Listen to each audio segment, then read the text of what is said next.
Hello everyone, welcome to Podtacular. I'm your host, Duststorm, and with me I have a pretty big panel to kind of go over the events of MLG Dallas to start off the 2010 season. So we'll go ahead 2011, wow. Double fail. So we'll go ahead and introduce our panel of guests for the evening, starting with Anorexic Leader. Go ahead. Hi everybody, I'm Anorexic Leader. I'm the co-overlord of the Podtacular Pro Clan. Hello, my name is Stud Muffin. I am new to Podtac, and I'm glad to join. Very nice. Oh, I'm automatic, and I'm basically the best. I'm JakFireDragon, and I'm British, apparently. There's no apparently about it. That's fact. Yeah, but you gotta keep telling me that, so I guess even if it wasn't true, it is now. Fair enough. I am Amplified Silence, and I'm a Podtacular Pro, and I'm also better than Otto, so. Ooh. Alright, shit's about to go down. Wow. Okay. You weren't there to play with us when we were actually having our LANs. I don't know. It's about to throw down. Otto was, I would say he was probably the best out of the group there, so. We're going to have a challenge on our hands. I can smell it, seriously. Settle this with some Halo chess? Fuck no. That's gonna be how you'll settle all arguments from now on. Just play Halo chess. I don't know. I think a match with Halo Wars might be. The official Podtac Pro Rock Paper Scissors Halo chess. Yep, definitely. Wait, so How do you even do rock, paper, scissors in Halo? Would you get, like, just different weapons or something? You play Forge, and you'd like throw rocks and swords at each other. So what, swords would be scissors, rocks, I guess, would be... Rocks. and paper's just a No, grid. just You like you slap go to on- Forge World, and you literally throw one of those giant rocks at the guy. Paper could be like a shield door or something. Yeah. Wow. No, yeah, and if you have paper, you can have one of those like bouncy shield doors. So when they throw the rock, you can just bounce it back at them. Yeah. That Even works. better. the sword can't do shit. So Wow. Really Never getting... choose scissors. Wait, so all of you guys are part of the Podtacular MLG kind of group? and half of us are. okay. yeah, Dusty's there too. Yeah. Okay, good. I'm kind of on it. Well, you're new too. I wasn't there for your inauguration. Yep, Aretha Franklin What do actually you mean sang my that. inauguration? Oh wait, that was Obama. The post, the post that Regime posted. Wait, Saying, who's the president? These people are in. Oh. Okay. Wait, we're talking about NLG, not Pro Clan, are we? Oh, But we don't talking even about have. the president. We don't even have. Never mind. We're talking about MLG Dallas. That's what we're talking about. You will What happened to wait. Aretha I'm Franklin? confused. I'm really confused. It's This would K. be a good time to say Game it. over. To the dome! Dang. Dome. Anyway, we're talking about MLG Dallas for 2011, not 2010. That was last year. We're talking about this year. With Halo Okay. Reach. New Halo Reach. Impact, baby. Let's go. No, Yeah. screw Impact. I think Enable could beat them 1v4. So true. So true. I don't know, but Oh, the team's that well. Friday night Impact was probably the highlight of that night for me. 3-0 final boss. That was freaking beast. Yeah, we Oh couldn't my make God. it there. We had to fight over a car on the way there. You could only watch half of it anyway because the stream kept falling apart. Yeah, that really pissed me off. I missed the first two matches, which are the two big upsets of Friday night. Because the streams kept screwing up. Well, I mean, I really understand it for this event because if you look at like how much MLG grew last year alone, Yeah. and like how many people that Sundance was like saying that are going to show up and like all their partnerships and stuff that they've done this year, I expected a huge audience.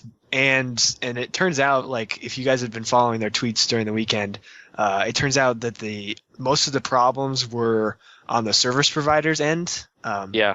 Of Yeah, a lot of it was the convention center. the whole stream. So their MLG stuff was working fine, but when they were sending it out, the servers or whatever they were routing it through at the ISP was screwing up, and they didn't give them enough space or something. So, But at the same time, When Sundance was talking about it Sunday, he blamed it on the tech team, which I thought was Yeah, I awful. know. He was just like we got a good tech Yeah. team, but for Columbus, we'll get a better one. When did he say that? Because I don't think I even had the stream up because it wasn't working or something. It was. I think it was sometime after losers bracket round 8 or something like that. Yeah. Puckett just passed it to Sundance. He was just like, Shibby was just like, Sundance has a message here. Yeah, guys, tech team screwed up. Sorry. It's he not was- the tech team. He said though. the tech team wasn't as prepared as they thought they were. Well, I mean, it was the whole venue, and it was just the whole venue in general, because even like the media access to the internet was being really funked up. Yeah. Yeah. Weren't they saying something about like main stage matches were screwing up everybody else's hosting? Was there a problem with that? Do you guys know? What do you 'Cause mean were every- there. I know, like for StarCraft, they couldn't do their games because they have to have internet servers, so they were like down. Like apparently the stream was down for basically the whole event, and like half the time they couldn't do matches because they couldn't connect to servers, and like in the middle of games would drop Uh-huh. That would suck. because of the internet connection. And I think it was just Dallas Convention Center in general. Mhm. At least Just that's what I got out of it. Well, I know when they did, I don't remember what event it was. It might have been Vegas when they actually did like the Modern Warfare 2 finals or whatever back. Or it was like the first the only time they had, I don't know. They had Modern Warfare 2 and they had to do it online because there's no LAN. So that was like the only event that needed it. So that was kind of dedicated, and the stream wasn't as high quality as it is now. So There's that no worked out Modern fine, Warfare but- 2 LAN? there's Black Ops LAN, but Modern Warfare 2 didn't have LAN, no. Right, that's why they didn't do it at every event, like they're doing this Yeah. year with Black Ops. Wow, I didn't even know that.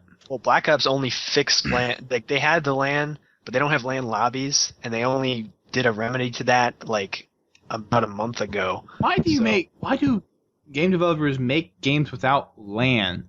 I don't It's know. multiplayer. That doesn't make any sense nowadays. Well, yeah, it doesn't make sense, but at the same time, Bungie, who were accustomed to, started out on LAN, so they know what the fuck they're doing, and that's the reason they have had it in every single one of their games. So we can't take it against or like. But I mean, I'm pretty sure StarCraft 1 had LAN. Yeah, I bet PC stuff has a lot of LAN. I mean, PC capabilities. stuff has more LAN stuff than console stuff typically does. Yeah, but why would they be doing it online then? Do you Good know why question. they were doing it? That is a good question. Oh, From well. what I heard, Blizzard's worried about like content copyright or something, some stupid thing like that. Yeah.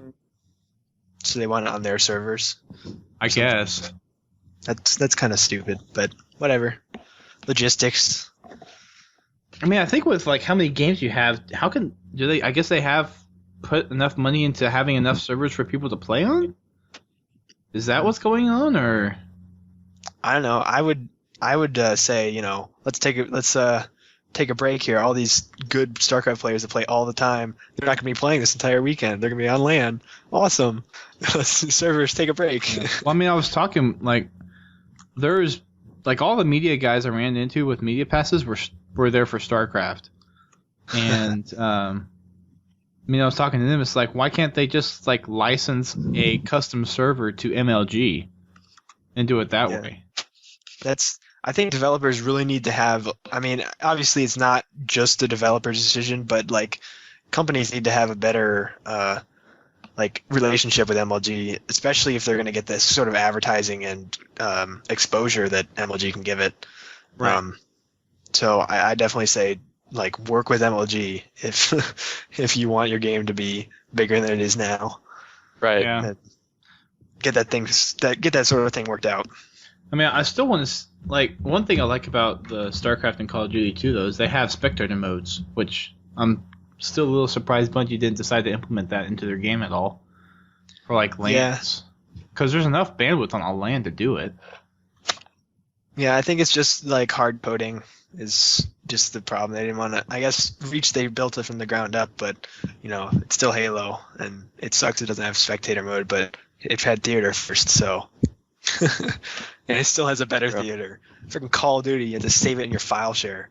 You can Yeah, only get 6. and you only get 30 seconds. Well, yeah, Of- if you want to of transfer it to YouTube, Yeah. That's when you just buy your own capture card. That takes like 10 hours. Some of us have HD capture cards. Yep. That's the way to go. Like half of us in here. Yeah, really. Like YouTube.com. They're so cheap nowadays. Did you guys, or have some of you guys been affected by the whole not being able to upload more than 15 minutes again? I know that applies more to you, Amp, but... Yeah, I have not had a problem with it for a while. I think they started giving me a notification at the upload window where it said like you can upload videos at a limited. I think it's unlimited or like I have like 30 minutes or something right now.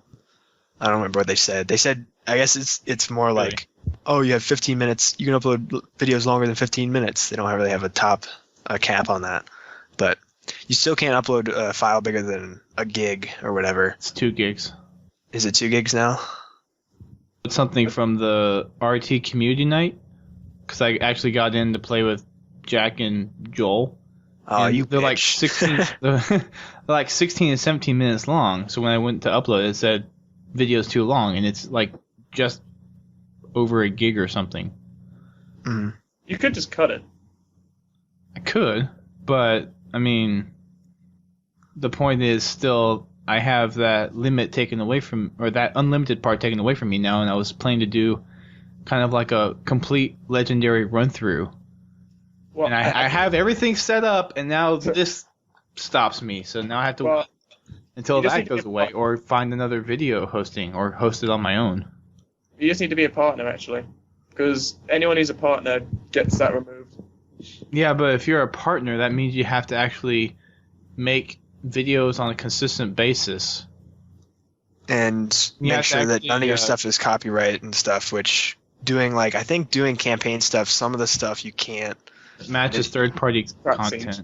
Yeah, some of the campaign stuff might not be authorized by Bungie, like cutscenes and stuff. So you might want to check on that before you start doing partner stuff. Oh, well. Not much you can do. Okay. YouTube discussion over. YouTube. Yeah. Yep. YouTube just needs to stay, not stop changing. Yeah. I mean, I would do maybe Vimeo, but they're limited to 720p. They don't do anything bigger than that. So, it's whatever.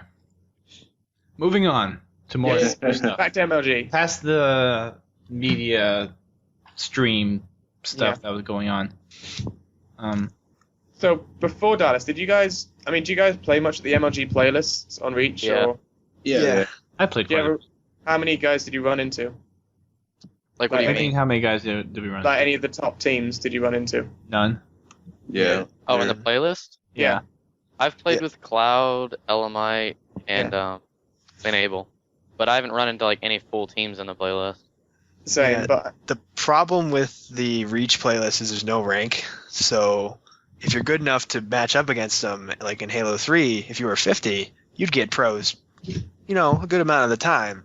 But in this, you get randoms every single time.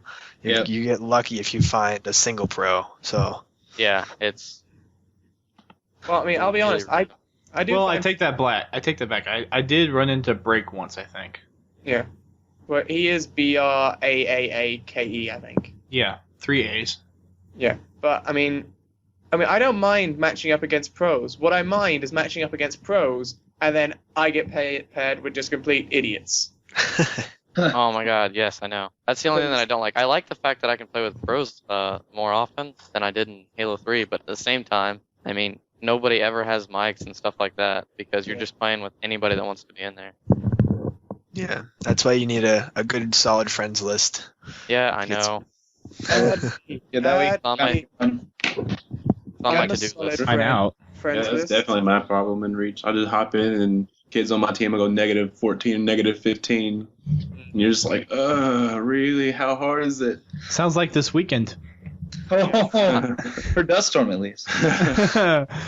Basically, for everyone except you and Otto, we're much basically me. negative almost the whole time. Who were you guys playing with? Were you just guys playing in like hotel room? We were in a house with my buddy Ryan, and Ryan was pretty good at Halo 3, but he hasn't played Reach hardly at all, so he was not doing very hot.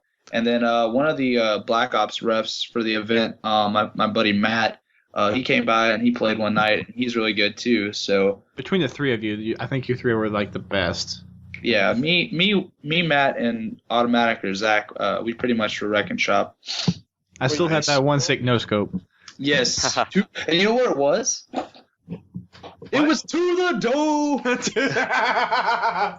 Wait, were you guys doing free for all or 4v4? No, we were doing 4v4. MLG stuff 4v4. Oh, okay. We basically played the series both nights. Yeah.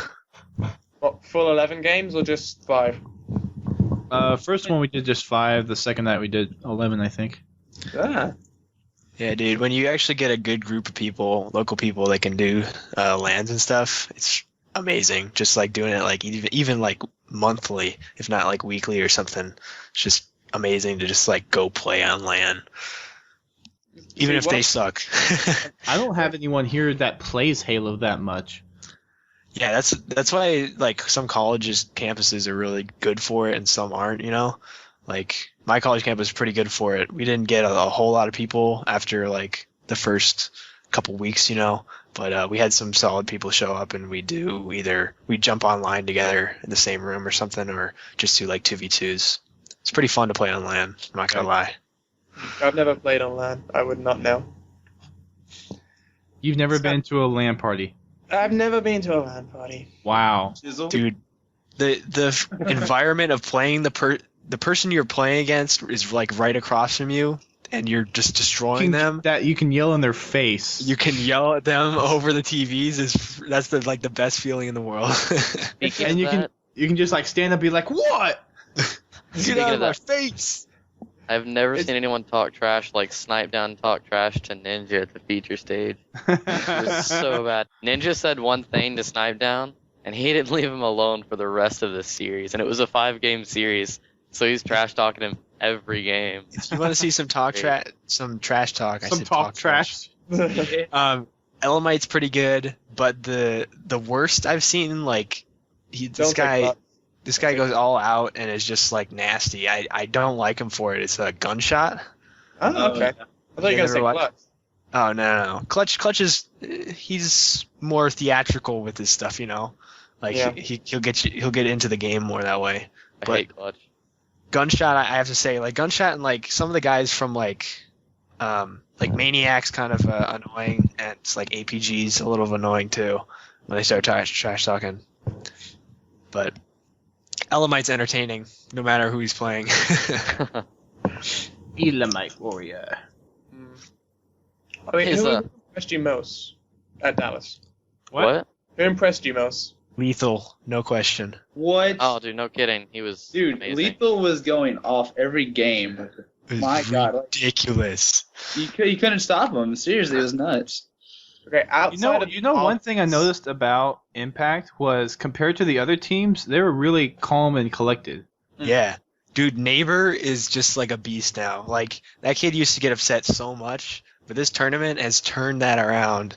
Like, he is so, like, happy with his team right now that they're going to do so much better in Columbus than they did, and that's going to be ridiculous. I don't know. He seems a little too loose sometimes. Like, he was sitting in the middle of a championship game, like halfway through the championship, you know, when they were playing status quo. Yeah. He just sat there and he was taking a drink from his water just in the middle of the game. And they were losing though. It's better than tearing your hair out. Well, yeah, you know. Better than yelling at your teammates. That's true. Yeah. I mean, they got something good going, and there's no point ruining it by just shouting at each other. Mm-hmm. I mean, Impact was definitely the fan favorite in the venue. Oh, okay. I wouldn't know. We could barely hear the crowd on the stream. It was hard to hear him sometimes. Some of the mics were pretty good, but other than that, it was pretty bad. Well, but their whole setup was different. Yeah, how was the chairs versus the bleachers?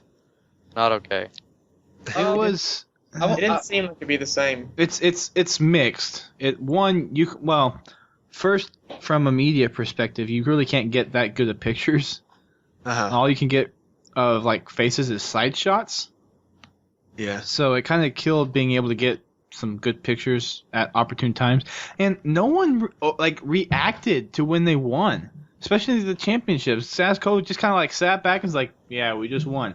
There was like no big reaction out of anyone during the event. Yeah. Unlike there was last year, where people were standing up on their feet, throwing their hands in the air, being No. like, "Yeah, what?" No, there was a good one when Impact beat BTH in that Sanctuary game when Neighbor sniped APG when he had camo. That was a good reaction. Didn't see that many.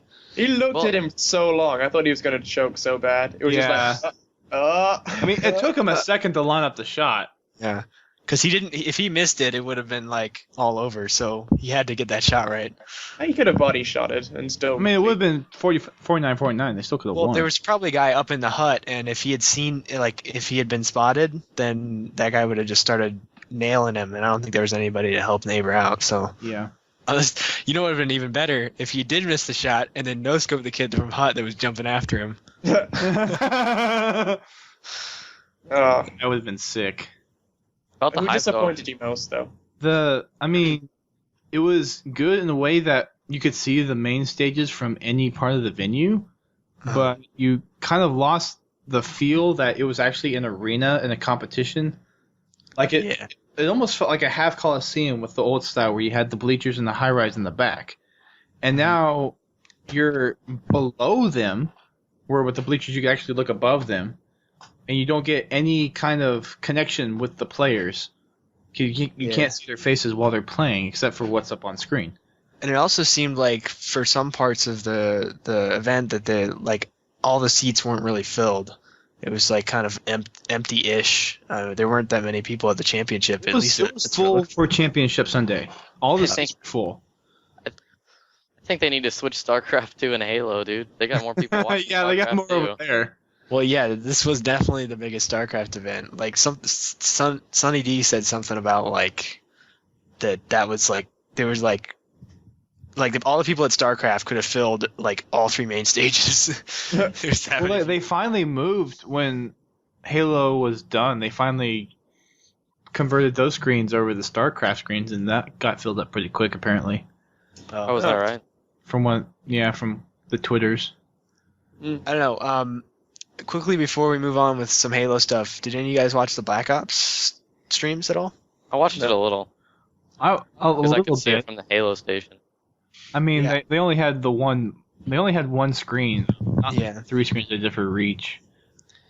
I was really enjoying it. I mean, I still compete sort of like on a local level with events and stuff, so I try to get those little like nade spots and stuff that the pros use. But it was pretty entertaining.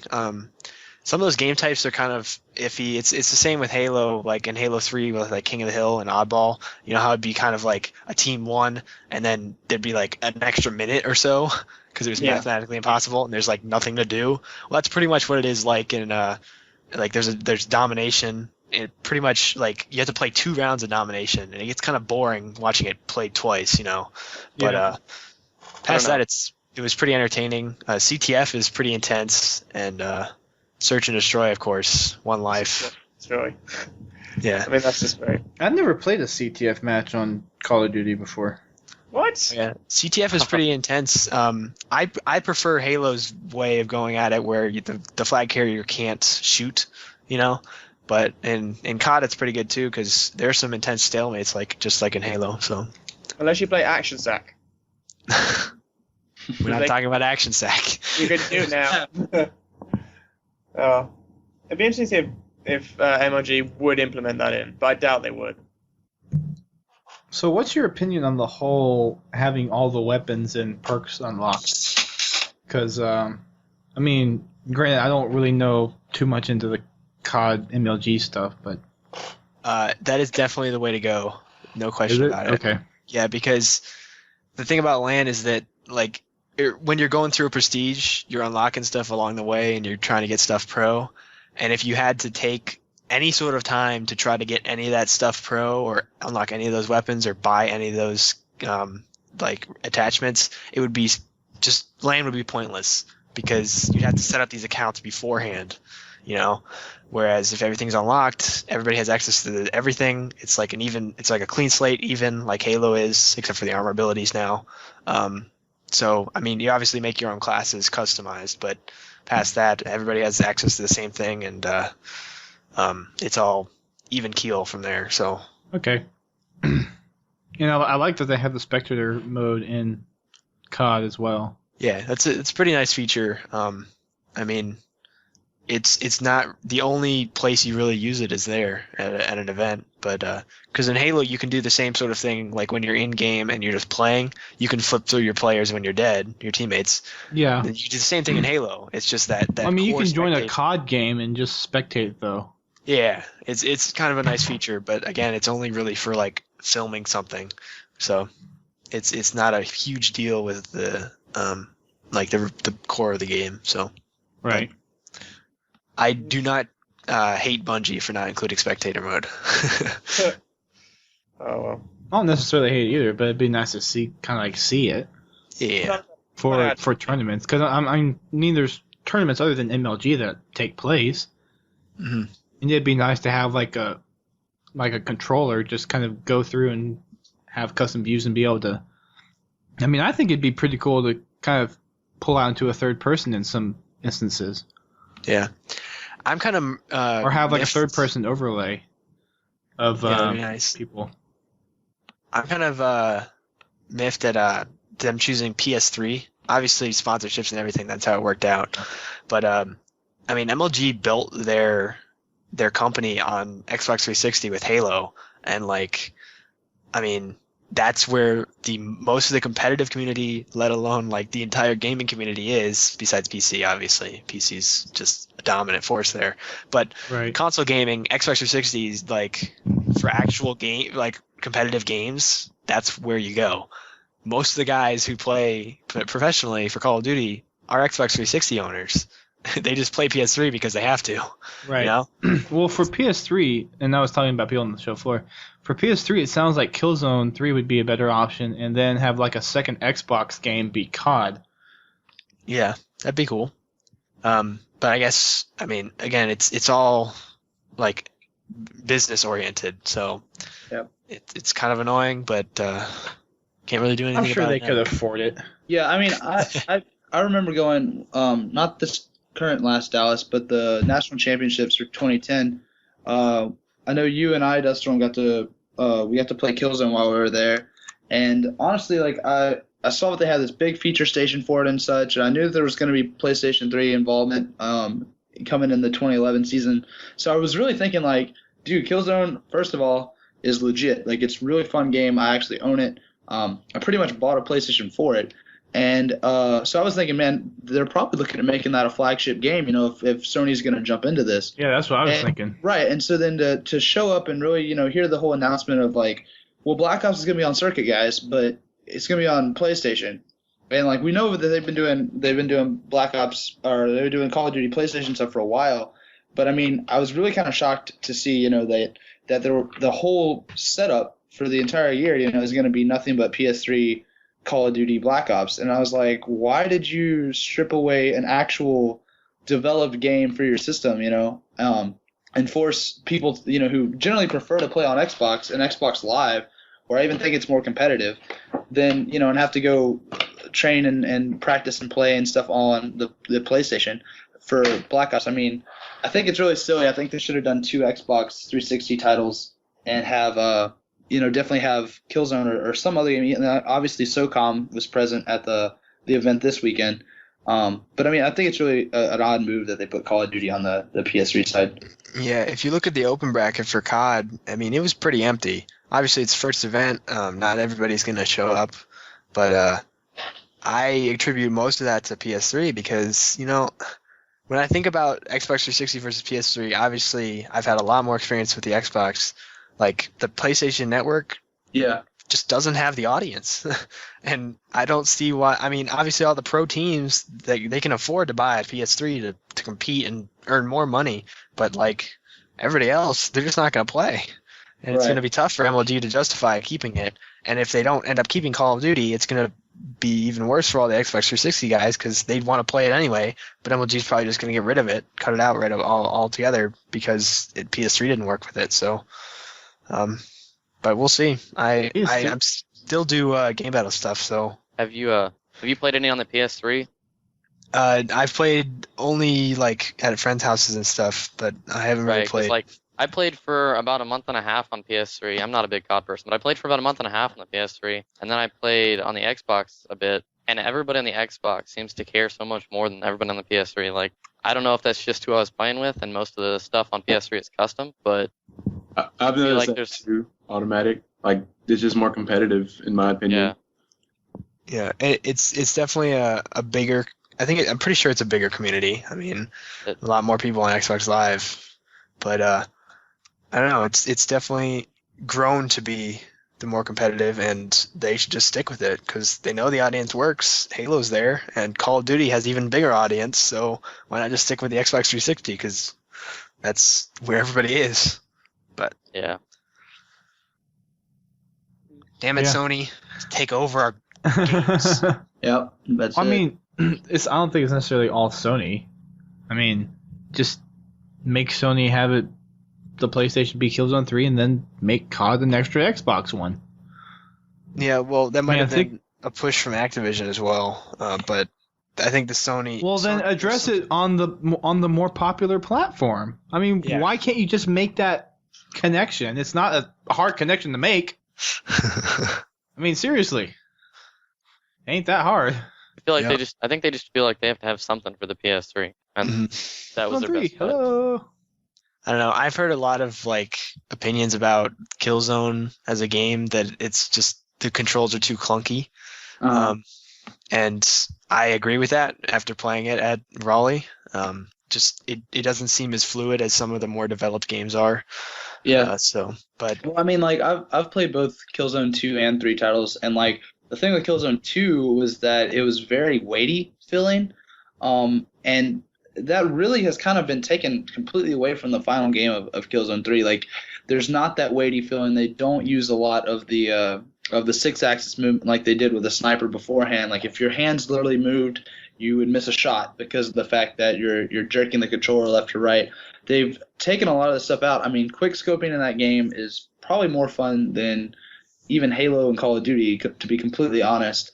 And I mean, people can't really complain about some of the weapons either, because I mean, COD snipers are one-shot kills, and the Killzone sniper's a one-shot kill, and like honestly, like the controls in the game now feel a lot more fast-paced and more on par with like your new like Modern Warfare games and such like that. So like and it has a lot of fun game modes too. So like really, it's came a lot from even the alpha code that we played at the past MLG event. Like I knew then it looked amazing and I was gonna check it out and probably buy it. But now that I own the full game, like I really think it's worth competitive play. And that's all I have to say about I think we're all kind of at the same conclusion Yeah. in this situation. But yeah. So the StarCraft basically just got screwed for the whole weekend. It's going to be interesting to see if how people are going to react to that. Because I mean, this is pretty much the first big event for StarCraft. And yeah, I saw some people upset about the brackets, how the bracket system works. I mean, MLG's had this for a long time, where they did do the extended series, right. and a lot of people were mad because I guess they were fans of some players. I didn't watch much of the StarCraft, but I guess they were fans of some of the players who lost out because they had to go into extended series. But that's just how it works. Well, for some of them, they had to do like rematches Uh-huh. because of like the laggy host and dropped internet stuff. So some people just said, "I quit. I'm out." And That sucks. when I was talking to some of the StarCraft press, since this is like the first StarCraft event, it's kind of gonna have an impact of, well, the first event kind of sucked. What's the likeliness of more people coming back next time? Uh-huh. And they really needed to deliver to capture the StarCraft audience, and now it looks like it'll probably be a little bit more difficult since they kind of messed up the stream this time around. Yeah, well, they also had like way more people than they expected to be watching, so that Yeah, doesn't and it really wasn't help. necessarily MLG's fault. It was the venue's ISP, but Yeah. still, I mean, even though it's not necessarily their fault, they're still going to get impacted in a negative way. I'm just glad I bought a high quality pass when I did, because now I get a free one in Columbus. Yeah. When did you buy one? I bought it sometime late Friday night, so Same. like Is- I had is been that deciding. it'd been crapping out a lot, and I thought maybe getting an HQ would maybe improve the experience or extend times I would be able to watch or something. But I think we went through exactly the same idea. It was I think they're on the same server. Sorry, guys. yeah, but priorities. I mean, the MLG site was actually down for 4 hours on Friday. Well, yeah, it was down like as soon as the event started, or even before that. It was just I was kept getting the server error, and so I would just sit there and do other stuff, and then go back, refresh. Oh, nope, another hour. I mean, I'm at least glad it happened. I mean, I'm not glad it happened. I'm just glad it happened at Dallas rather than at the Nationals. Yeah, that's true. So I mean, it's happened now. It's the first event. You know that if they make the same mistake at the second event, then there's no excuse. I'm wondering if they like actually tested like the internet stuff beforehand, because I think I think that when you tested, it would kind of identify little kinks like that. You can't test the volume of like all these people using up that much bandwidth at once. You can't really test that. Like I don't know. Well, I don't think it's necessarily being pushed out from the venue. I think the stream's being pushed out to a central location and then being rebroadcasted. I don't think it wouldn't make sense for them to broadcast straight from the venue. I don't think the venue would have that much bandwidth to begin with. Yeah, but I know Sundance was talking about how a lot of it was getting bottlenecked at a place in Dallas where they were routing through. So at some point, the draw got to that place and like pretty much blew it out, and it just stopped working, and that's part of the problem. So I think if they make sure they talk to everybody in Columbus that they're dealing with beforehand, it shouldn't be too much of a problem. But I expect some delays or some malfunctions again, especially if it's as big as Dallas was. I mean, there were lots of people there too. Yeah, it was a huge event. I want to hear the numbers from MLG. From what I was told from the PR lady, there was at least she was expecting over 10,000. That's a lot of people. So, a lady to the and it was pretty interesting to see, like, at least the first day. The second day is kind of resembled this, not quite, but the number of StarCraft spectators was equal to the combination of the Halo and COD spectators. That's how popular StarCraft was. Mm. But that's enough with the other games. Let's move on to our game, Halo. Halo Reach. The Dr. Pepper girls. Or we can go into the booth babes, which I think Ryan hit on every booth babe in there. He tried anyways. He tried. Yeah, he tried. Definitely. Like, geez, man. It's like, I guess you don't have anything better to do. Yeah, well, I mean, he did go get a water bottle one day. What? I mean, you had to go search for the water bottles. Oh, yeah. The Warhead one, yeah. Station. Yeah. Yep. We were gonna do that Sunday, but like, dude, they were found before like 12 o'clock. Like people really hardcore wanted them. Yep. But, It's free stuff. I mean, why not, right? What did you get if you found them? A water bottle, a little packet full of candy, and then like the sweatshirt. Yeah. Wait, what's this? The Warhead stand. It was a little thing they had at the event. Okay. I missed out. Yep, you did. Pretty cool sponsor. I kind of were they giving away free warheads? Yeah, they were. But in no way did they replace Doritos, because Doritos was food. Yeah, that's There was true. no food there this year. And there was no Hot Pockets either. Yeah. And there was no NOS outside. The players. Hot Pockets. All there was Dr. Pepper, Stride, and the Warheads. Yeah, but at the Warhead stand, it was pretty legit. They would give you like 6 packages of Warheads. That's freaking It made me awesome, happy. dude. I've still got about love 30 Warheads. packages left. I'm gonna show I would- Steve what are warheads. Warheads are a little powerful for me. They're these little tiny like round discs of sour candy. And it's hard candy, so you just suck on it for forever. It's pretty sour. awesome. Dude, I can put like 8 of those in my mouth. Oh, jeez. Freaking awesome, dude. That's ridiculous. You can put 8 of what in your mouth?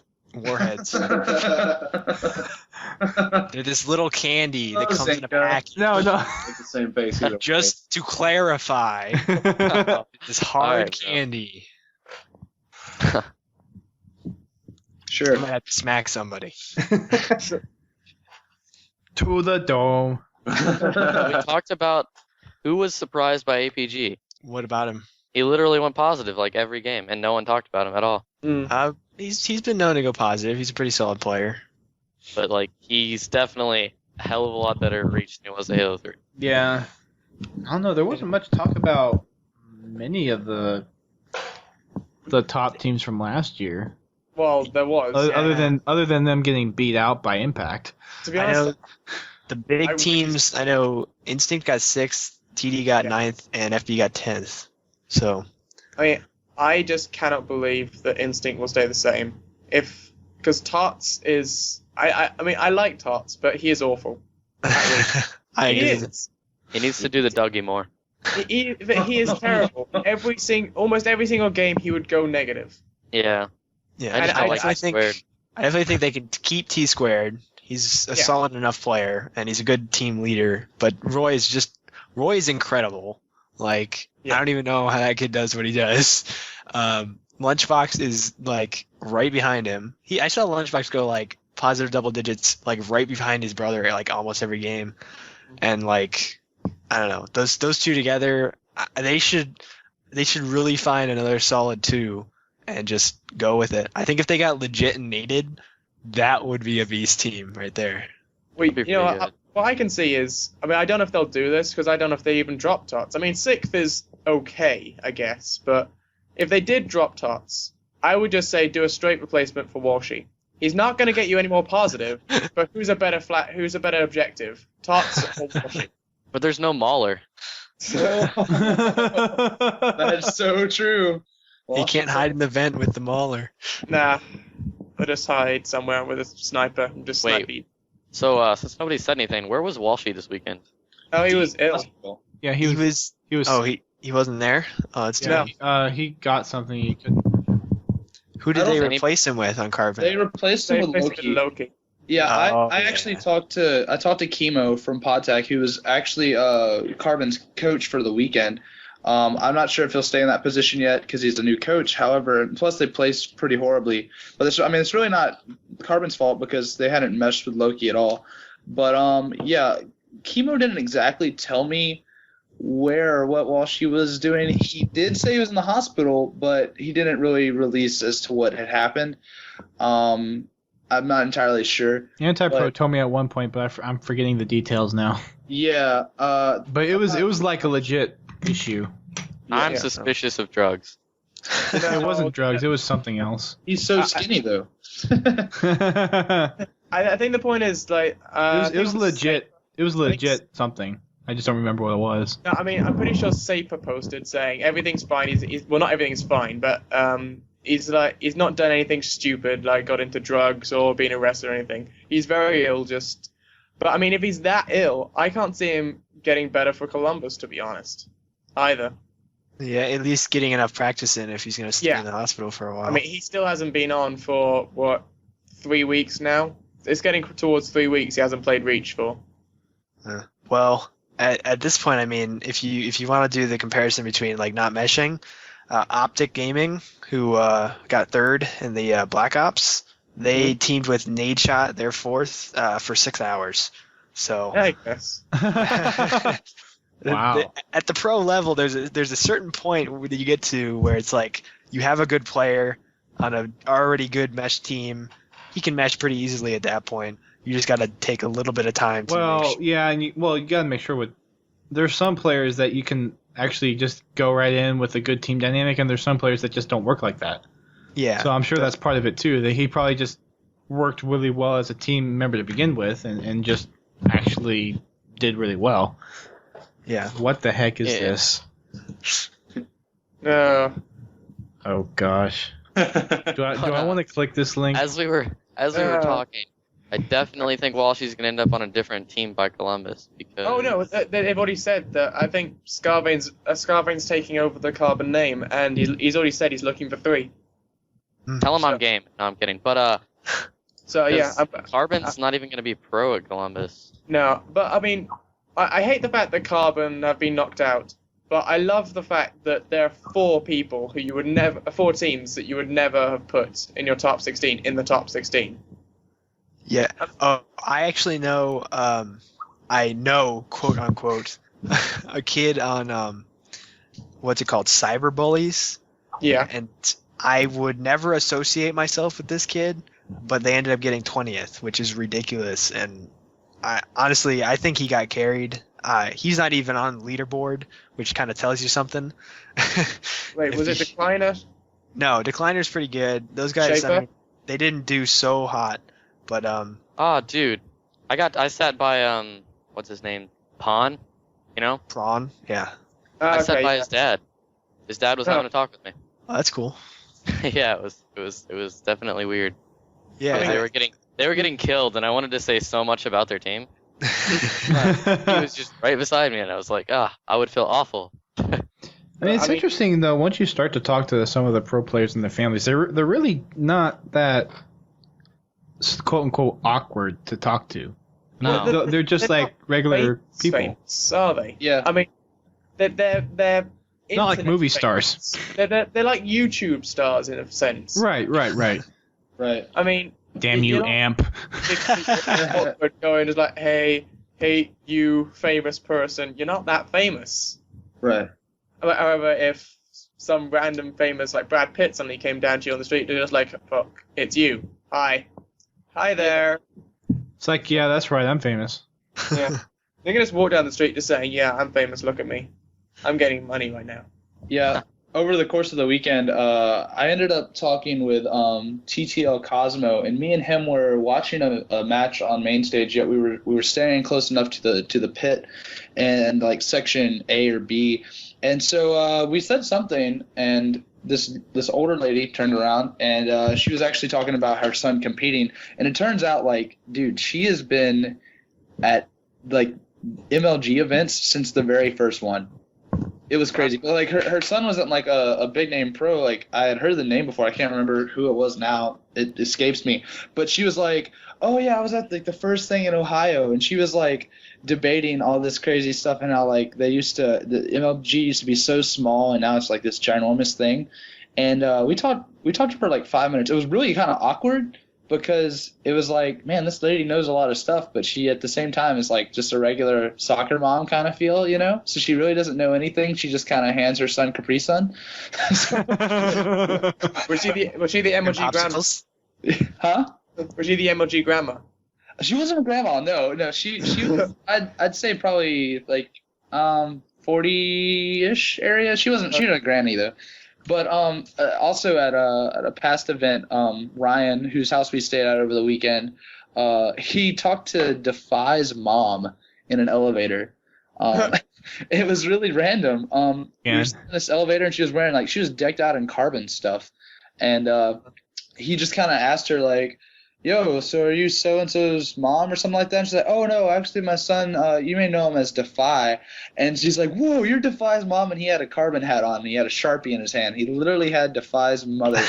Oh my god. Like, no joke. That is It was awesome. so random. And so, like, he was wearing it over the weekend. I don't know if you guys saw it. But, yeah, if you read underneath the bottom of the bill, it's like Defy's mom with a little heart. So, it was a little awkward, but really funny. Just a quick question going back to Carbon. I know Chemo was their coach. Are you saying that Chemo was part of Podtac? Yes. At some point, back in the day, he at some point back in the day, Chemo was definitely part of Podtac. And I don't really know where he's exactly moved on to as much now. I mean, obviously he hasn't been around the site in forever. We talked a little bit about the podcast and how, like, he remembered whenever Fumo and all of them had left, but he hadn't really listened to anything or been around on forums or anything like that. And he checked it the other day, and it was like episode 200 plus something, and he was like, "Wow, geez, I didn't even know." So yeah, he really hasn't been around at all. But I talk to him every now and then on Twitter because he's a graphic designer and so am I, and so we chat about design stuff every now and then. Oh, okay. That's kind of cool. Podtacular members back though. Yeah. You know, when I become famous, I'll come back to Podtac sometime. Yeah, donate your money or something, you know. helped us. Yeah, I was saying donate my time more than money. Okay. But You know, I actually had an interesting talk with Freddie W. You guys know who that is? yes. Yeah. He was talking to Woody, and they were talking about, like, because Freddie used to play Guitar Hero professionally, and he sort of thought, yeah, he did. He sort of thought that, like, at the end of sort of when he was playing professionally, that, like, this isn't really going to go anywhere. Nobody watches this sort of pro gaming stuff, because he was doing a lot of TV stuff, and nobody was really watching it. But then he moved on to watching, like, the YouTube community grow, and I mean, his channel is kind of separate from the gaming community, but he's doing amazing stuff. But, like, the YouTube community is just growing at such a huge, rapid rate that, like, you can really become, like, a pro, or, like, have that sort of, like, pro status, that really, like, good status, just based on some YouTube videos, you know?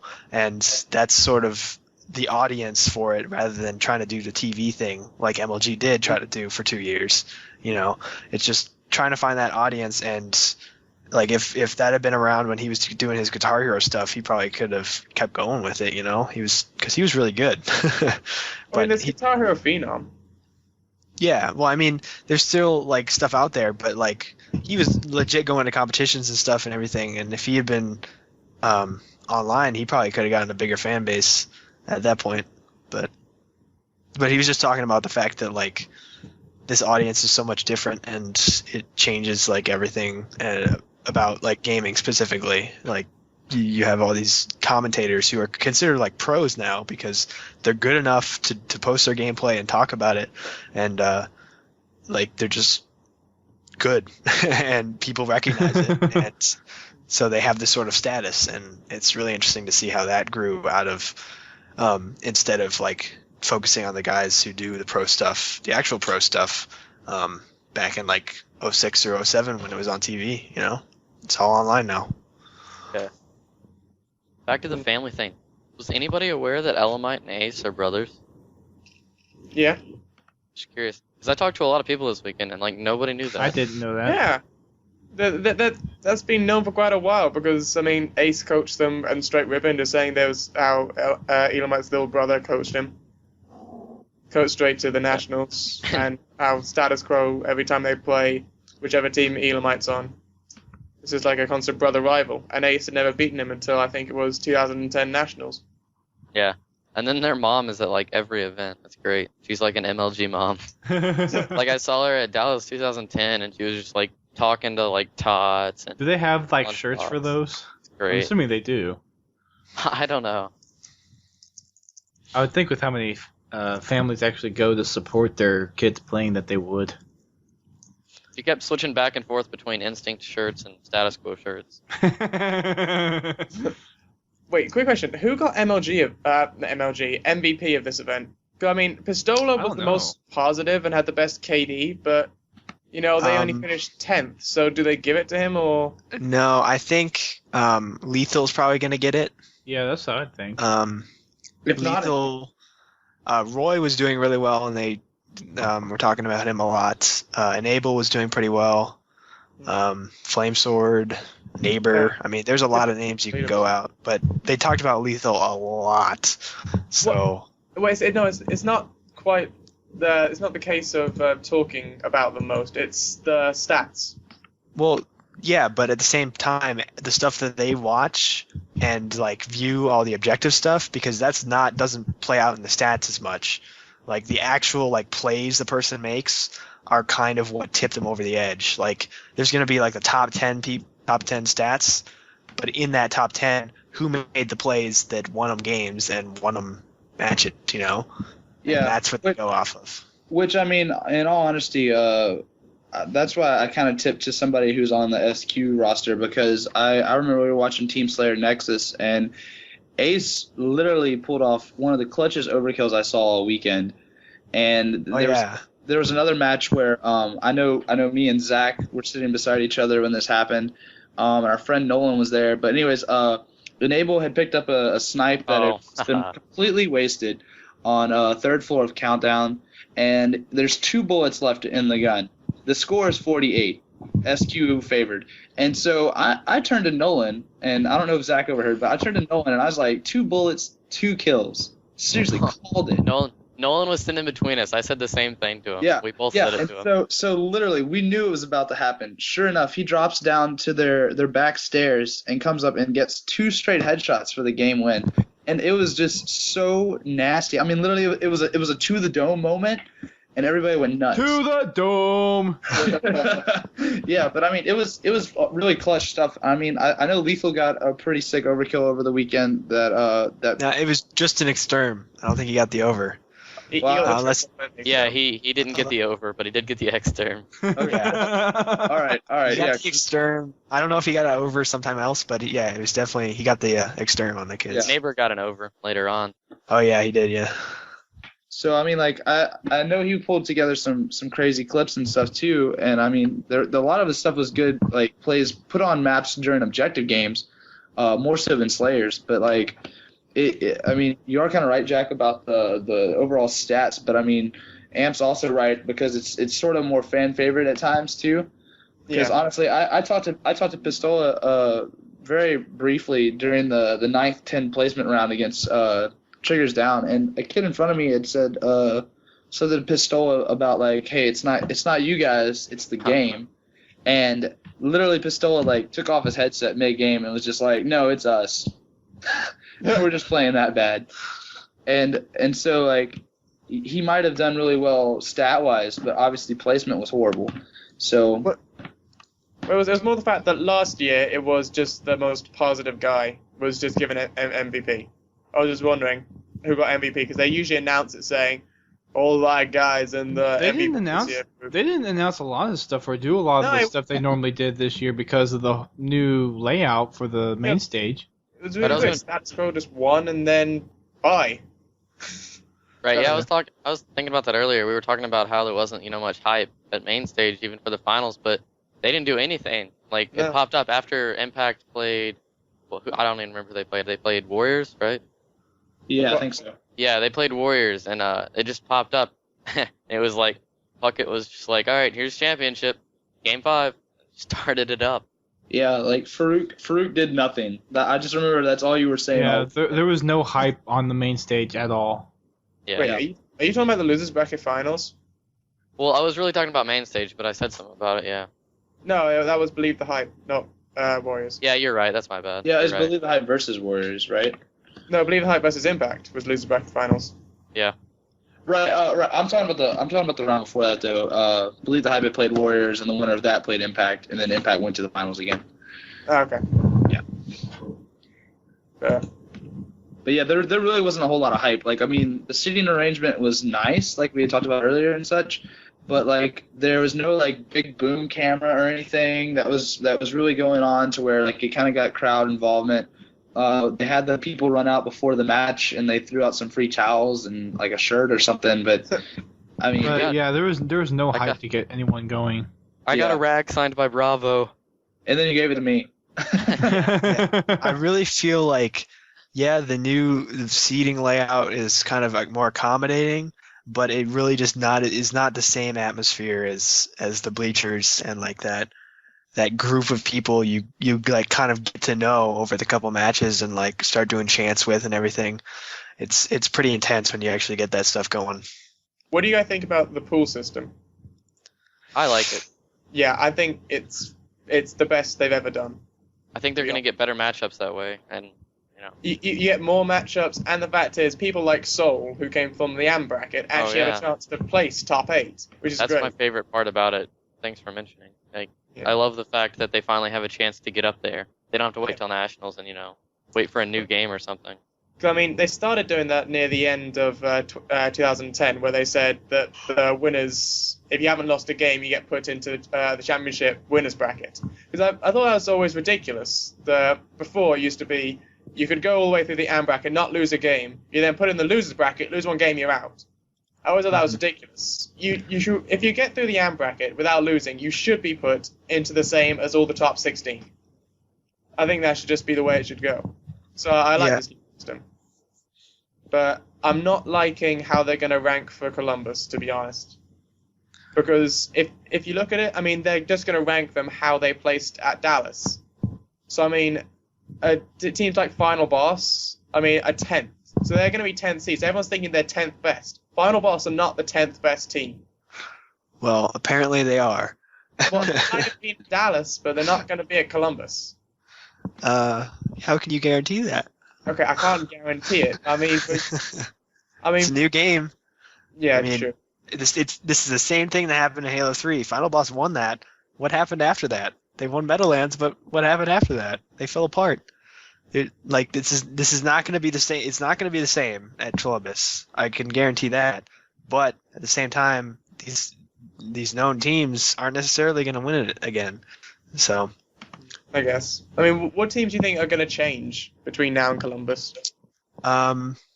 I can see obviously Carbon's going to change. Well, Carbon's already changed. I mean, literally, as soon as they got knocked out in top 24, because I follow Russo's tweets, he typed in free agent as soon as they got knocked out.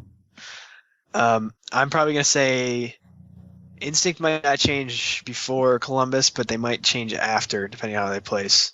But before Columbus, the only one I can say for sure is definitely Carbon. But any of the top teams like Believe Hype, Impact, all those guys, they're probably not going to change. And if they had placed lower, they probably would have though. So. I mean, I can see Darkest Hour definitely changing. Yeah, maybe. I mean, I think they might just drop Goofy. You think they'll drop Goofy? Well, I mean, Legit and Nated are going to stay together. I mean, Yeah. they've almost become like the twins. I mean, you're not going to separate Roy and Lunchbox. I don't think you're going to separate Legit and Nated anymore. But, yeah. I mean, all of the, like Severance and Door equals Gyms, it's kind of interesting, actually. Severance is, like, a friend of my friend, so I was sort of supporting them as well. But my friend knows Kiki and Gabriel, so that was kind of cool for them. But Yeah, I've landed with Gabe before. That was in Orlando 09. He's a beast. Oh, you know, I just looking at this right now, I didn't actually realize that Pete Tizype was actually part of Active Rush. Or has he just become part of Active Rush? I don't know. I kind of dropped off following those lower seed teams, but because they changed a lot and all their names changed and everything. So once I get a good look at it before Columbus, I'll pretty much know everybody. But like at this point, I think most of those teams that you just talked about, like Active Rush and stuff, they're probably gonna change. It's just the nature of the game now. People like to change if they don't do well. Well, no, a team like Active Rush, I mean, they came from the AM bracket, so I don't think they should change. Yeah, that's true. But, I mean, to be honest, I hate the idea of roster changes. I think you should only change it if it's necessary. Because, I mean, you look at Status Quo, they've stayed together for 5 events now. They've got a chemistry there that's just, it's working. Don't change it. I mean, if Status Quo were to place, let's say, outside top 16, I'd say don't change your roster. Just keep it. You had a bad event. Just move on to the next one. Yeah, I'd say that's the majority of what I want. But like, if something comes up, like, I mean, obviously the biggest example is Final Boss dropping Walshy and picking up Neighbor. Yeah. And that it seemed like Final Boss said it was their best interest to pick up a beast player over Walshy, and that sort of change is sort of welcome, but at the same time you don't want to screw yourself with that. A lot of people will look back on Final Boss's mistake there and not do it again. But still, if there's a good player that you're thinking maybe will join your team, I'd say gamble it and take that chance. But other than that, I'd say stick with your team, work the kinks out, and get things going again. Similar to what happened with TD back in 2010 or 2009 when they dropped Hines and Pistola. Yeah, back in 2009. That was stupid. Although Pistola is probably the best pickup Final Boss I've ever had. Yeah, he's a beast. He is. I mean, everyone was just saying, yeah, Pistola was good at Halo 2. He's good at Halo 3. He's not going to be good at Reach. Well, he is. So, go figure.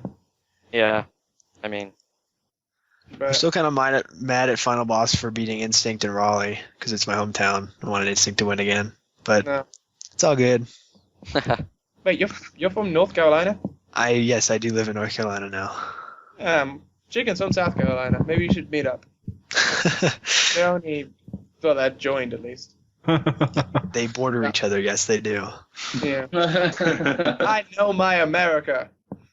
Well, North and South kind of help you out a little bit there. Well, yeah, but I know my America better than that. Okay. Sometimes. No one's gonna question me. That's what I you can- think. I can start rolling off some capitals for. Do you want to try to get some state capitals? Let's go for it. New York, Albany, Mississippi, Jackson, Louisiana. Baton Rouge, Arkansas. Little Rock, Wyoming. Cheyenne, Texas. Austin. Phoenix. That's Arizona's capital. He's good. He is good. Very nice. Impressive. What's a pirate's favorite letter? What now? What's a pirate's favorite letter? Do you want me to say R? Do you think that's what it is? Yes. That's what you think, but it's actually C. Oh, really? Come on, you gotta get that. No, I'm talking to you, Hado. Speaking of C, what's the capital of Cali? Sacramento. Alright. think I was gonna that's say just- Mexico.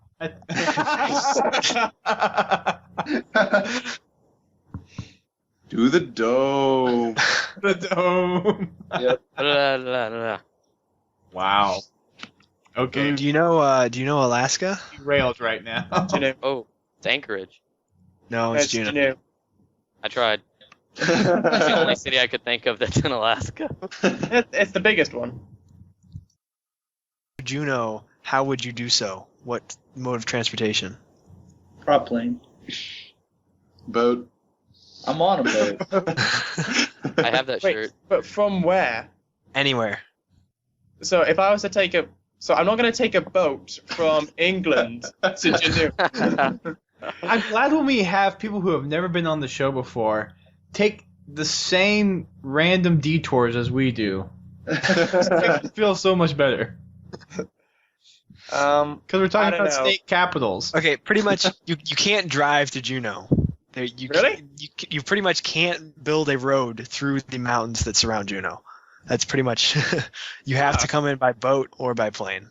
And there's barely an airstrip there. It's like they had to fight for the land for it. Fight for the land. Get back, land. We're building an airport here. So wait, when are they taking MLG to Alaska? They're not. I want them to take MLG to Europe. I think December 22nd, 2012, maybe. Ooh. Ha, That'll be national, See what I right? did there? ha, ha. Yeah, I bet the Mayans were just like, Because it will be really warm there by then. So they just stopped making the calendar. And they're like, man, somebody would really freaked out about this later on down the road. Yep. I mean, do you know the whole concept of the fact is the sun, the Earth, and the center of the galaxy are going to align on the 21st of December, 2012. They predicted that, and it's true. It will. But what they don't tell you is that actually happens every year on the 21st of December. So it's so it's kind of The only thing we need to worry about are Oops. Yellowstone and solar eruptions. Those are the only two. Wait, we have to worry about yellow snow? Yellowstone. Oh, okay. What's I the, mean, you guys need to worry about it a little bit more than me, but it's going to affect me eventually. Someday. what if that volcano in Iceland goes off again? Nah, fuck the volcano in Iceland. There's nothing. Wow. Okay. Did you know Iceland's actually the warm one? What? It's the warm one. Iceland's the warm one. Yeah, Greenland's the is ice cold one. one. Yeah. Exactly. Oh, yeah. What the hell is up with that? I don't It's on know. MLG and everything. Why? I don't Dude, know. it was all a business deal, man. It sure sounded good to newcomers and settlers. They sold some tickets to freaking Greenland. I mean, everybody wants to go to where it's nice, plush, and green, but no one wants to go to Iceland. So the guy from Louisiana shows up to Greenland in his shorts and he's like, "Oh my god, It's freezing what the hell?" Where would be the weirdest place to take an MLG event? My kitchen. Madagascar. MLG your kitchen. The Antarctic? It'd be a good place for sandwiches, though. Mm. That would be very hard to Yeah, stream. The booth girls could just make us sandwiches. MLG Everest. You're gonna climb Everest to actually play. Yeah, can you imagine the booth babes in the Antarctic? Just like these huge downed jackets the entire time. Yeah, like what's even the point? Frozen Dr. Pepper. Dr. Pepper popsicles. Has a kiss of ice cold cherry. Incredibly smooth. Just don't put you. They have like metal rods in the middle, so just lick it down till you get to the middle. Oh, It'll be gosh. okay. Oh, They didn't actually have that. They only had what's his face? The American football player. I can't remember his name. I don't even know who he is. It's Very specific. It's the black guy who delivers a pizza to Mike Shanahan or something like that. Yeah. Who knows who he is? I don't know. No, yeah. But you weren't really. Yes, really, he did. That's not that bad. Who'd you team with? He should have teamed with me. I teamed You with didn't go. with a Wow. local kid and a kid named Bates. That is awful. Never And- trust local kids. Where did Yeah, you place? I know. It was an awful idea. What? Where did you place? I never tried to figure that out because I didn't really Yeah. want to know. Well, I mean, Past did like you, top 32, you can't figure it out. Well, Really. I mean, get past winners bracket round 1. We got a bye in round 1, and then we Oh, lost in round 2, awesome. and then we got a bye in losers bracket and lost our next game. Oh. Any games at all? Any matches? We almost came back for one of them. That would be a no then. I didn't say that. Oh dear. Oh man. Well, similar to what my friend did. My friend went to Dallas and lost winners bracket round 1, and then lost losers bracket round 1. What the What was heck? that? Porn? Stop that. Looking to add a little smile to your sex life? Dude, what the hell? A screw fell out of my Astros. Uh-oh. You know, I thought you were about to say something else, and I was about to get really, really weirded out. The screw just fell out of my ass. What the hell's going on down there? What? But you It's have all your Astros? fault, Annie. How? Exactly. Okay. Because we heard some little soundbite come from your microphone. Yeah. Something did. Like, something in the background. Like, you open up a new webpage. Yeah, something happened. And I was like, what the crap? So I immediately hit mute. And then I come back in, and all I hear is, a screw came from out of my... I'm like, what? Yeah. Yeah. I could The play things a that happen on this podcast, we Do you want to play a soundbite? no. I could do it. Let's pass on that. I've No got it already. soundboards. No. Yeah, no soundboards. soundboards. No It's soundboards. right by the microphone right now. No. All I have to do is press a button. No. Fine. Oh my Don't God. touch the red button. Annie, oh my God. Oh great, now I have to see it, don't I? Oh my God. Oh gosh. Wow. You have to use that tag now. No more anorexic leader, just to the dome. To the dome. Wow. Just wow. So if I ever see you in MLG, I'm gonna go and go, it's you. To the dome. That guy. Yo, to the dome. To the dome. Oh my god. Your chant. To Inside the joke. dome. Let's try to get back on topic here. So, I think we've much Oh, more to yeah. exhaust So the about. capitals of states. Oh yeah. Let's keep going. so Alabama. Do we want to talk about kind of Wait, like what? predictions Alabama. for the next event, or I think Impact's gonna do a lot worse. Oh, worse? I think they're gonna keep the same team. Everybody else is gonna change. Not everybody else, but a lot of their teams are gonna change. Mm. And I think they're gonna end up a lot worse. They're too confident right now, I think. I think Seoul's gonna place top 3. Who's Wow. on Soul again? Break. It's basically part of Victoria's Secrets, but Break, Blaze, Formal, and Ryan Noob. Really good noob. Oh yeah. But I think I watched Ryan New play over the weekend, and I really wasn't that impressed with their whole team. Like, I mean, obviously they were winning games and doing pretty beastly, but like the teams I was watching them play against on like feature stage and stuff, like I saw them dying a lot. Like, they really were just kind of clutch, like, barely grasping things. Like, they were pulling wins out of their butt pretty much the entire time I watched them. I mean, the team that really disappointed me was Invictus. I mean, after they upset status quo, the winners of Dallas 3-0, they did nothing. Absolutely nothing after that. They just crumbled. I'm kind of disappointed. Yeah. Oh, well. Better luck next time. I've been a Roy fan for a long time, and he was, oh my god, destroying kids. I'm really happy that he did really well in the first event, because that means that once they get the team worked out, they'll keep doing well. Because 2010 season was awesome because they started winning events. Roy and Lunchbox winning first event in 2010 was awesome. First time they'd ever won. I've been following them since 5K back in 2007. It's pretty good. You see, what I don't understand is why Instinct changed at all. Yeah, I think the big thing, they might have gotten rid of Elamite, but I know Cloud for sure wanted to go make BTH again, so I think he was leaving anyway. And That was obviously a good plan. yeah, well, Against him, but just get Yeah, rid of Tarts. same here. I hope he stays main stage, though, because I want to see him do the Dougie again. And who invented that dance? I want to kill him. Dude, it's legit. No, I didn't mean legit the player invented it. I meant it was legit. No, the guy who said... Hey, Teach me how to Brian duck- Rizzo teach- did not teach me invent how to that Dougie. dance. Made that song. Brian legit Rizzo did not create that dance. But it's pretty legit. I created it. Yes. It is not legit. It looks like you're just stroking your hair. Exactly. It's like, What more do you need in a dance? Nothing. how about that some was- Lady Gaga sound in the background? That's dancing. You're gonna No die. soundboards. Jack equals death now. No. What? Okay, well, you can't blame me. No, I can't blame you. There you go.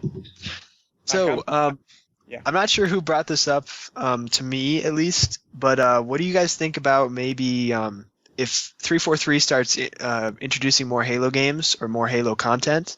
What do you think about maybe with the decline of Reach, since there's not going to be another Halo game, what do you think about maybe replacing it and maybe replacing it more often if 343 is good enough at keeping up with I think I made a Auto-save. blog post about that actually. Was on that the you? homepage. I knew I heard it from somewhere, and I thought it might have been. I think my latest blog post was actually one of the topics was just that. Yeah. Yeah, so I contribute that to Dust Storm. I don't want another. I don't want another Call of Duty. You're gonna get loads. I don't know. Yeah. If Modern Warfare 2 is fixed enough, like Black Ops is being fixed, I'll be fine with it. But again, Xbox 360 MLG, move it over. Like, Well, Yeah. Modern Warfare 3 is coming out. You never know. Yeah, Well, I mean, for the Halo issue, I asked the question in the blog post I made: is there, would you guys think there's going to be a kind of some stopping point where MLG says, okay, we're going to stick for this game for a while because it has a solid multiplayer, and we'll see what comes down the pipe, or do you think they will actually try to keep up with the current game? I think they're gonna keep up with the current game. yeah, I mean, MLG is solely looking for numbers, I think, and they're looking for the popular content. Well, That's because obviously There's why got they to be have a Black point to Ops. where you want to stick with something that works, and depending on how often 343 actually pushes stuff out, that may or may not happen. Right, but I mean, if they wanted to stick with something that works, they could have stuck with Halo 2. But I mean, at the same time, you can't HD, and expect like all this newfangled tech that's out, to really have a huge following for Halo 2 if we just, revert back to that right now. I mean, I have zero problems out of Halo 3, but obviously, like. But how many renditions of Halo multiplayer you can get now? Because I mean, Halo 3 there was kind of a difference there because when you got the HD upgrade, Right. that was the big thing for that. And then with Reach, you have, I mean, the multiplayer is significantly different. I mean, True. what other kind of multiplayer experiences in Halo are you going to get that one is not HD and two doesn't really have the bloom or is like Halo 3 already? Right. 3D. Oh gosh. No, but like. 3D. But like, I mean, I honestly, as of right now, have high hopes and great expectancy for what 343 pushes out. And like, I know that they're looking at making a Halo 1 remake. Honestly, I didn't play a lot of Halo 1. I used to get completely spanked at it when I did play because it was like me, a youth pastor, and 2 chicks on my team versus like a team of like the 4 guys who knew what they were actually doing. So we just got wrecked the entire time, you know? I mean, I was like 12, so I had nothing I could say because I would have got beat up. But I mean, basically, like, I think that there's high hopes for this Halo 1 remake, but like it's solely if the following can pick it up and say, wow, this game is 10 times better than playing Reach. Because if the community will say that that's a better game and the numbers show it in the sales and stuff, then it has a bigger following than Reach, then MLG is obviously going to switch to the more popular game. To be honest, I think they'll just give Reach 3 seasons. I mean, they gave Halo 2 3 seasons, Halo 3 3 seasons. They'll give Halo Reach 3 seasons. But see, that's the thing, though, is like with Call of Duty, you have Because to the games came out every 3 years. Right. That's not necessarily because they were giving it an allotment of 3 seasons. But yeah, when's the next we Halo? already know there's going to be a Modern Warfare 3, within this year. So, Yeah. I mean, what are you going to do? Just say, hey, I was a Black Ops pro, but now I have to move to Modern Warfare 3? Because that's what's going to happen. MLG's not going to keep playing Black Ops for 2-3 seasons. I mean, people are already preparing for that. They're actually literally going back. They're just saying, okay, screw Black Ops now. I'm going back to Modern Warfare 2 to get ready for Modern Warfare 3. So, well, some people are. Not everyone. I know a lot of YouTube commentators are, anyway. Right, but I mean, you know, like with Halo, there's always been that 2 to 3 to 4 year gap between games. With Call of Duty, you don't have that, and with Reach, Reach just coming out this last year, and now this new Halo project coming out possibly in November or so for the 10-year anniversary of Halo 1. I mean, if it's a good, solid built game with solid multiplayer and it's competitive, you know, maybe 343 could be teaming up to release a Halo style game every year, just like Call of Duty does, and turn it into a cash cow. And honestly, that's really kind of unfair to pro gamers because I mean, look at Final Boss. Well, I think it's because of the conjunction between the two. I mean, the game developers aren't necessarily making games to be done on a competitive level like MLG. They're making it to get out to just average gamers. Yeah.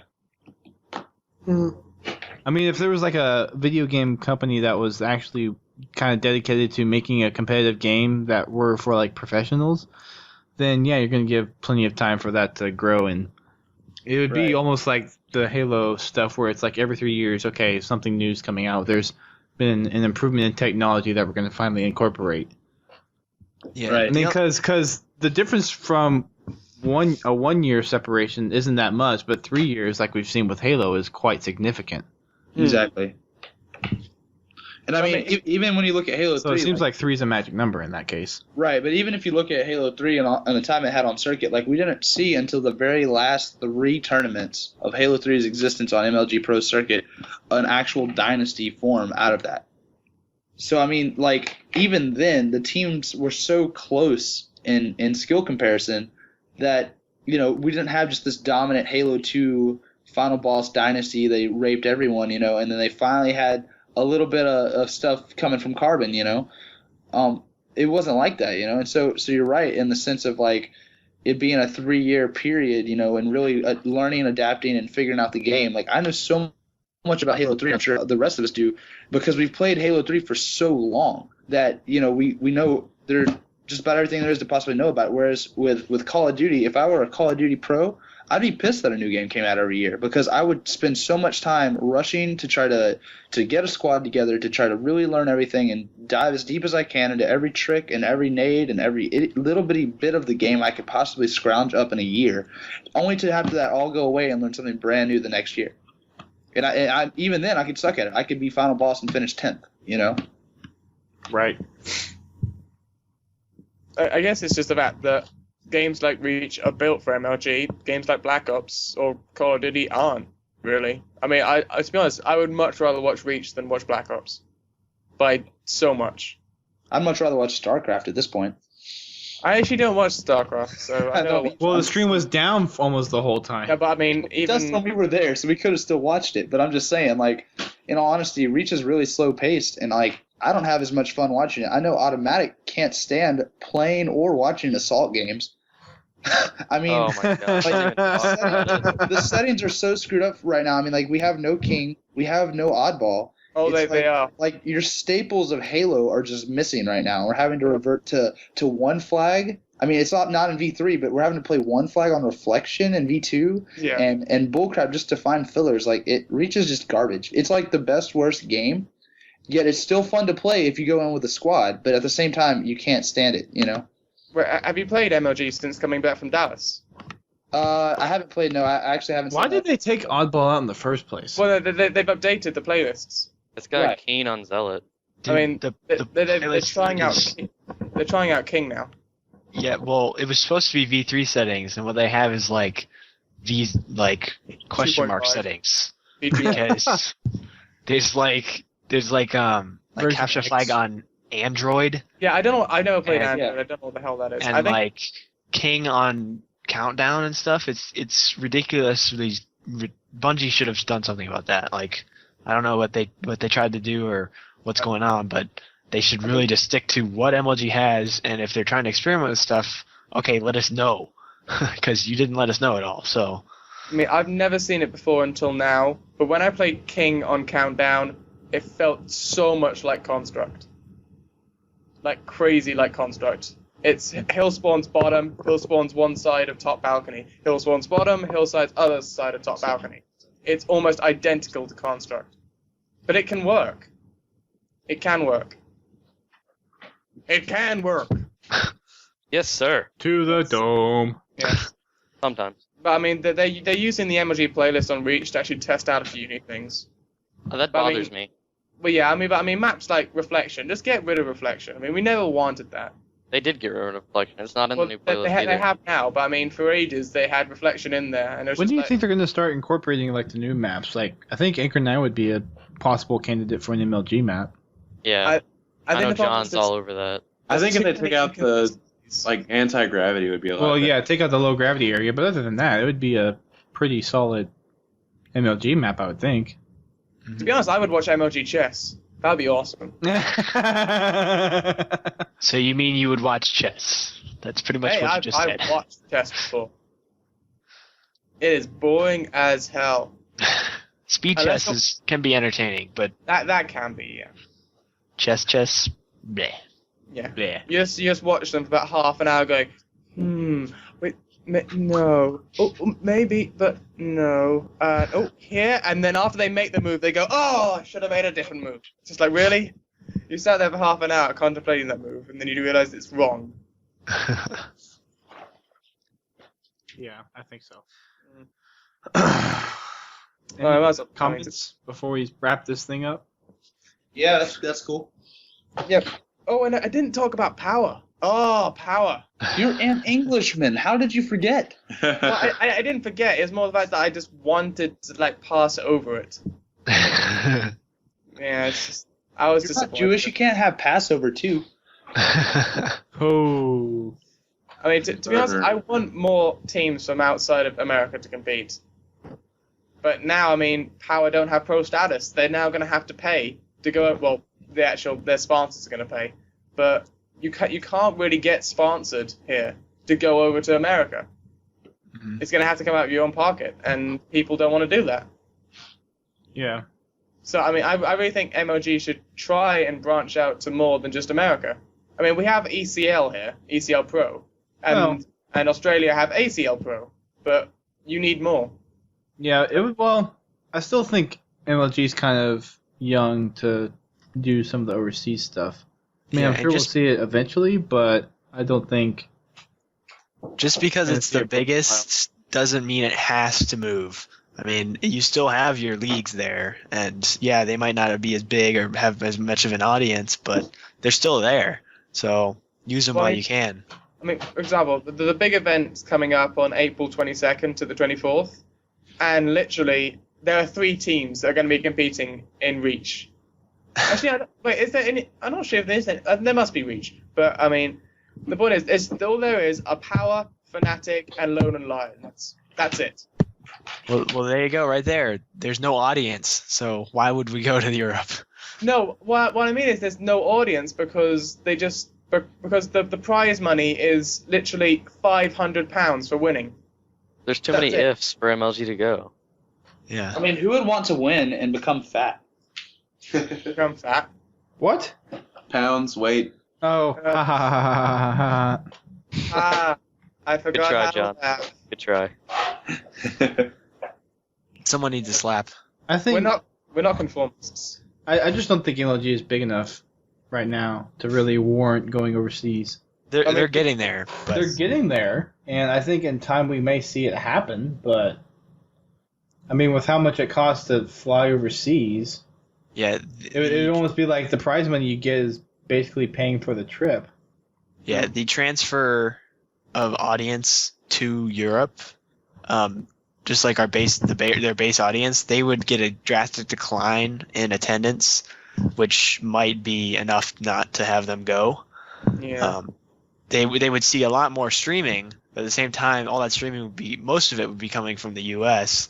and so they'd have to take that into consideration. It'd be like twice as much because all the people who would usually attend would be streaming as well, and they'd have to accommodate a European host to stream that with. Because they also rely on the spectator sales for the spectator and the merchandise sales to kind of pay for the event. Yeah. I mean, they used to do Canada. I mean, they had MLG Toronto, but then they got rid of Well, that. you're driving there. That's not really that far for their fan base to go. Toronto's a fair distance if you're coming from Texas. When you're coming from Texas, but not necessarily the rest of the country. Okay, there's still a lot of southern states, so that's a I mean, fair- look at all the northern states that have to come down to Texas. Take a plane. Exactly. You do the same thing to Toronto. Well, yeah, but... But then what's what? it- well, It's the same concept. It's distance- exactly the same concept. yeah, but the distance from Dallas to Toronto is well, not quite the similar distance as going from New York to England, but you're getting there. But the rates are cheaper going just over land like that, and people can still drive. That would be a long drive, though. I wouldn't enjoy that, No, well, I mean, if you're driving from like the northern states, I guess. it wouldn't be that bad. Because I mean, I would drive to it if the drive was 6 hours or less. I think you're only going to get that if you're in like places like Idaho.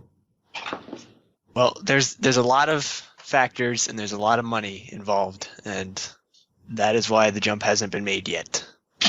MLG London.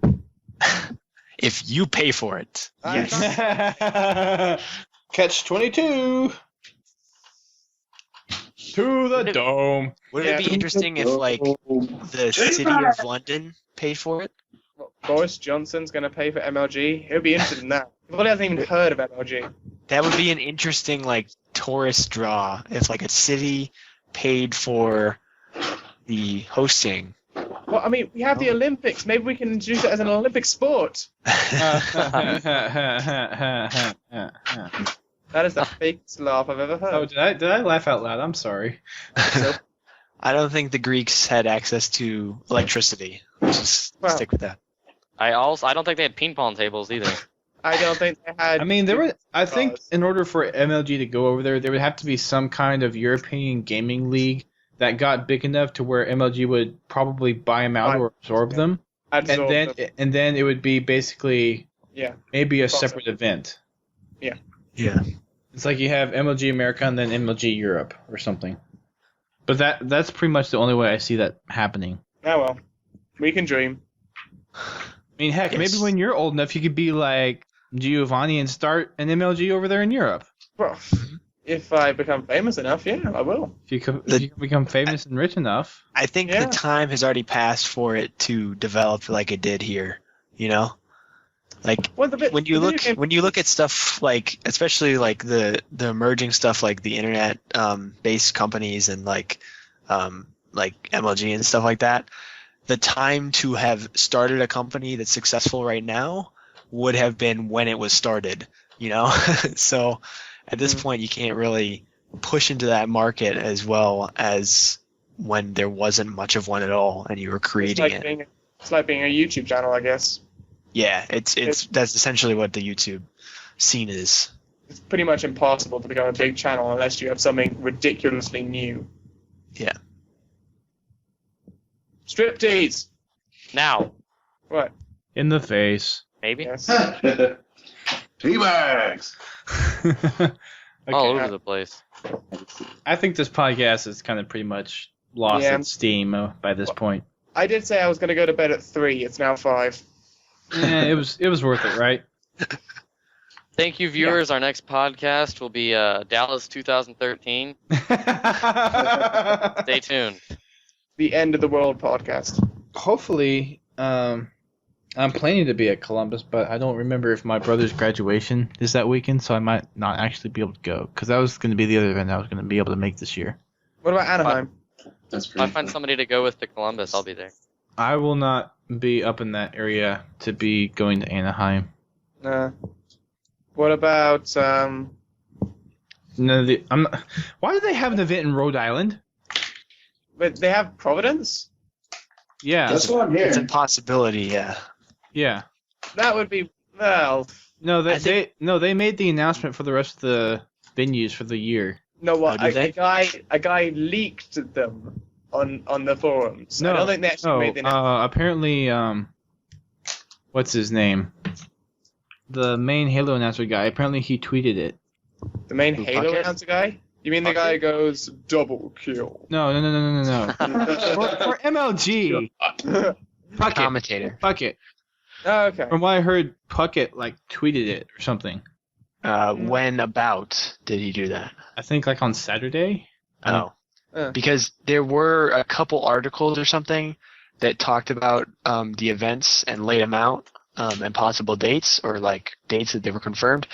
But this was about the time that MLG announced they were joining up with IGM or whatever, that sport conglomerate, and they had done an internal press release or something about the events and what their schedule for the year, and those were shown to the press or something like that, and that's how they ended up in articles. So those are possibles, but MLG needs to confirm them in order to let us know what's going on. So. Yeah. And I mean, I also wouldn't fully really agree or believe everything Chris Puckett says. Because, I mean, he makes announcements like, we're all tied up here 2-1. Does he not know math? Oh yeah, and then he reads off the map stuff wrong, which is Yeah. Well, no, I don't think he reads it off wrong. He just says, this map's coming up, and it shows a completely different map. I don't think- yeah. I remember once. I think he, that's another reason why MLG hasn't been pushed to TV yet, because they mess up so much. Yeah. They're not professional enough, I guess. Wait, Well, the professional gaming league's not professional enough? No. It needs to be Veteran Gaming League. Wait, what about the NGL, guys? What about the National Gaming League, right? Oh, yeah, I remember seeing this There's list. an NGL. Oh, whoa. Hang on a second. Those dates are really close. The Anaheim and Raleigh ones are really close to each other. Yeah, that's just like a month apart. It's not even that. I don't know why they're pushing for 6 events this year. I think they need it. Is there any reason behind that you guys are aware of? Yeah, they want more money. Haha! Is that the only We've reason? solved the impossible riddle. Well, I mean, I guess if you have the manpower to do it, why not? I guess they want to spread out more. I mean, and that would explain why they want to go to Rhode Island. I think they obviously want to go back to states that they know can obviously host them, and they're just like, oh yeah, MLG are back. Come back, we love you. Actually, I may do Rhode Island depending on when Thanksgiving falls in November. I may just fly up there for the weekend. But isn't it always the 14th, or is it a Sunday? No, it always starts on a Friday. I thought it was a Thursday. It ends on a Sunday. Oh, yeah, No. Thursday. I thought we were talking about Thanksgiving. Here we are. Oh, I thought we were talking about the event. Sorry. Yeah, Yeah, Thanksgiving's always on a Thursday. but isn't it on the 14th?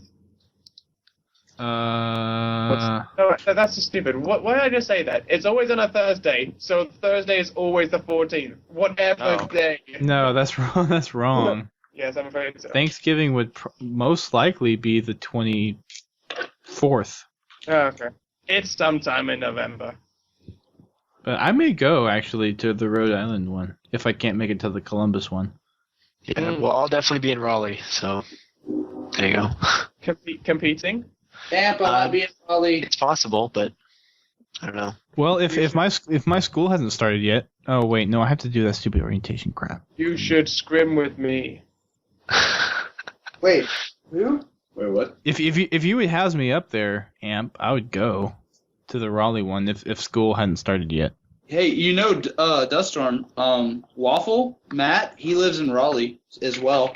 Oh really? So, I mean, I know me and Ryan would probably look at trying to go.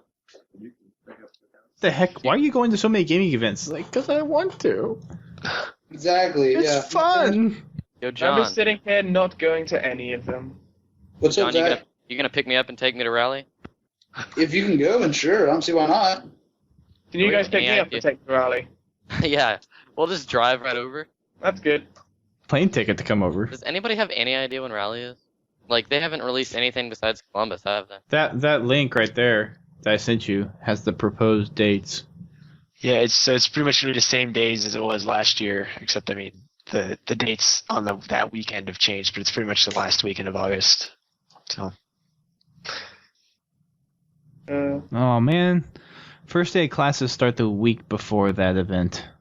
I may go regardless. mine start after, which is kind of weird. But my first day of classes is the 22nd. mine's usually Labor Day, so whenever that's September or something. We always start a week before Labor Day for some reason. I don't know why, but we do. Well, don't worry, I'll be an actor by then, so that'll be okay. You can take some of your actor money and come over here. Take some of your actor money. Actors get paid well, right? If you're good. If you're good enough. You get paid So well for are you saying that you're not good? I'm saying that I need to be found to get the money. Actually, I make depending on what I decide to do, I may go to all the events except Anaheim. Because I want to go to Orlando to meet like Fumo and Chucky J. I've been wanting to do that. Dude, that'd be legit. See, I love how it suddenly turned from, I was just going to go to Dallas, and I'm not going to go to Columbus anymore. Hang on a second. I think I'm going to go to all of it. I mean, why not? More for Podtac. The only thing I would have to like do early is get plane tickets, and that way I can save like a good chunk of change on that, and then just find someone to like house with for 3 days, and then fly back.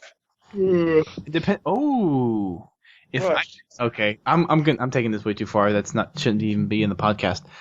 Just saying your Post-podcast number discussion. right now. I'll mention it after I hit the end mark, which I'm going to do it right now. So, thanks guys for listening to the show. Hope we didn't ramble on too much. I think we covered a lot of the bases that a lot of people were interested in. A lot of the event. bases.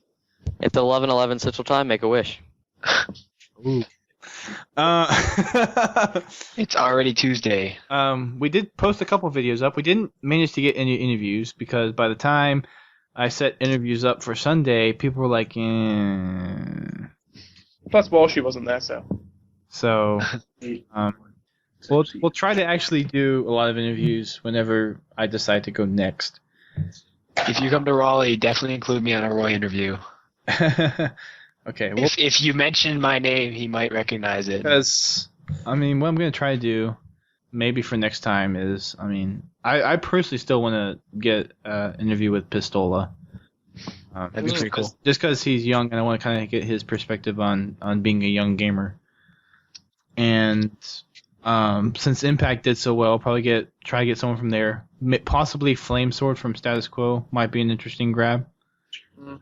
And then I'll probably ask for suggestions, and I think this time I'm going to actually try to pay attention to MLG a little bit more, since the first Reach event is actually kind of set and done with. So there's going to be more of a solid stream of news about a particular team and play styles. So hopefully with that I'll be able to pay attention a little bit better.